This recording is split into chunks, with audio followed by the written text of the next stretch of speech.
إخوان السلام عليكم. نتمنى من الله كلشي يكون بخير وعلى خير. مرحبا بكم في الفيديو ديال اليوم مع اخبار جديد.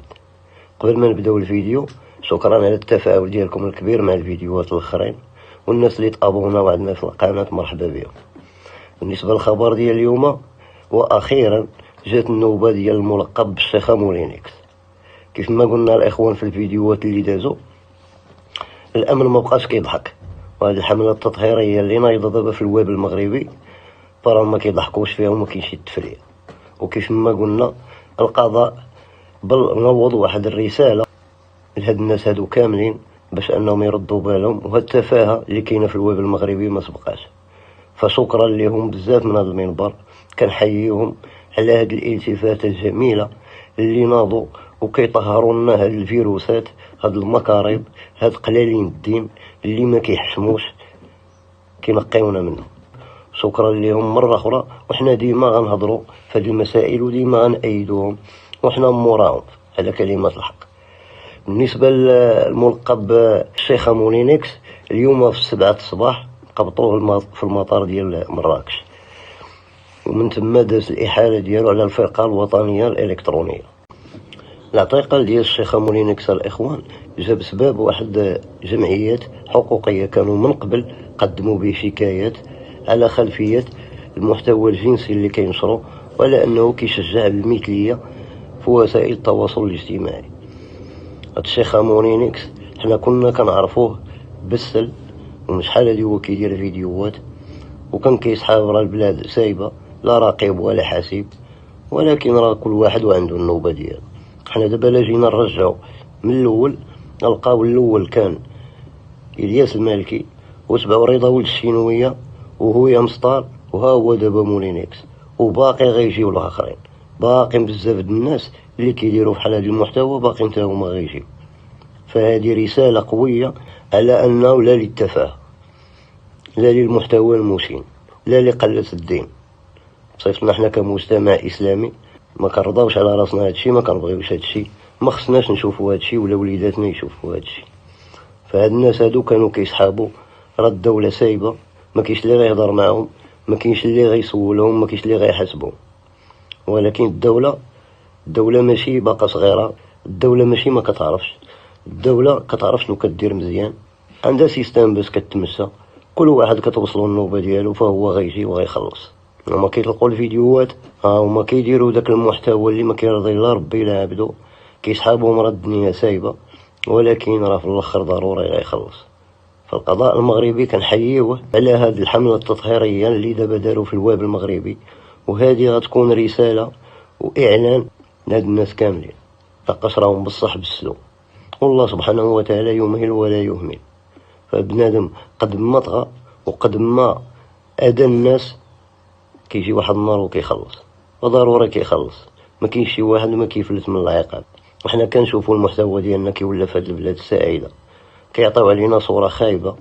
الاخوان ديالنا العرب ولا الاجنبيين، كاع الناس اللي كيشوفوا دابا المغاربه كيشوفوا هو يا مسطار طالعه كتعرى، كيشوفوا هذا، كيشوفوا هادي، كيشوفوا الاخر، كيطاولوا على كتاب الله.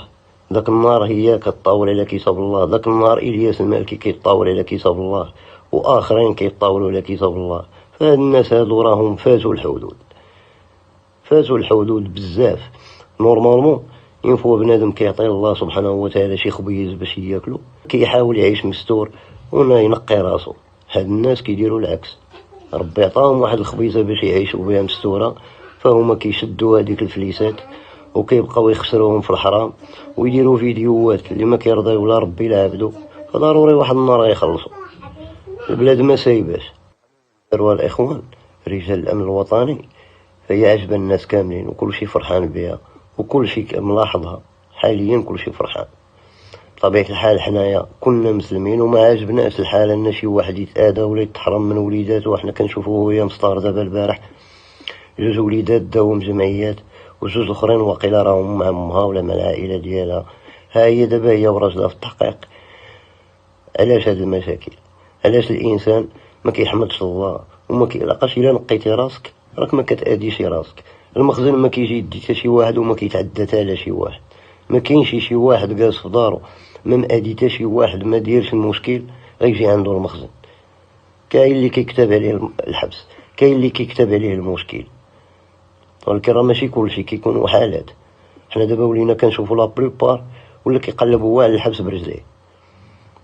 بزاف المشاكل ولاو كيديروا السوشيال ميديا تجاره، اللي كيتاجر فيها بنادم، اللي كيبيع ويشري في السحور، اللي كيبيع، اللي فقيه، اللي كيصيفط بنادم، كل واحد شنو كيدير. فهو ضروري واحد النهار غيجي وغيدير لهم الله تبارك وتعالى واحد الحد وغيستوبيهم كاملين.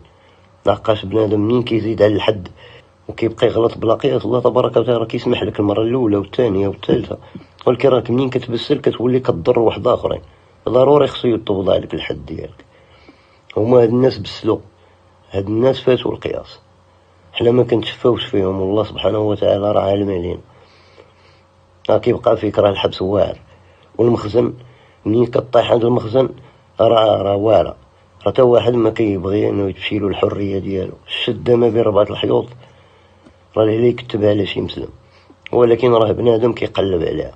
راه ما يمكنش واحد كيدير فحال هاد المحتوى وكيبقى يشهر بشي حوايج وكيعلم الناس وها اللي كيبيع وكيشري وها اللي ما نعرف شنو كيدير، غيخليوه تخلي الدولة غادي كيدير ما بغا.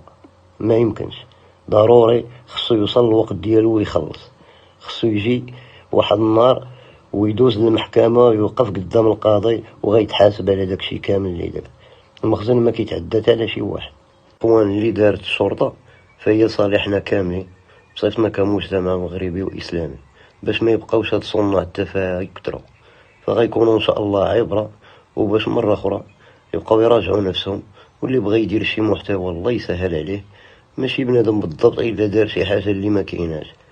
المهم أن بنادم إلا عنده واحد الميول أنه لا أنه باش يدبر على راسو في السوشيال ميديا، فالسوشيال ميديا ما ديال حتى شي واحد. أي واحد بغى يدبر على راسو الله ييسر ليه، بشرط أنه ما يديرش حاجة اللي كتغضب الله واللي كتسيء لينا حنا كمجتمع مغربي وإسلامي. لا حول ولا قوة إلا بالله. نتمنى من الله سبحانه وتعالى يدير لهاد الناس كاملين تاويل ديال الخير، نبغيو ليهم غير الخير، الله يهديهم والله يهدينا كاملين. وشكرا على المتابعة ديالكم الإخوان. اللي كيشوفنا أول مرة مرحبا به، ما تنساوش تدعمونا بلايك. السلام عليكم.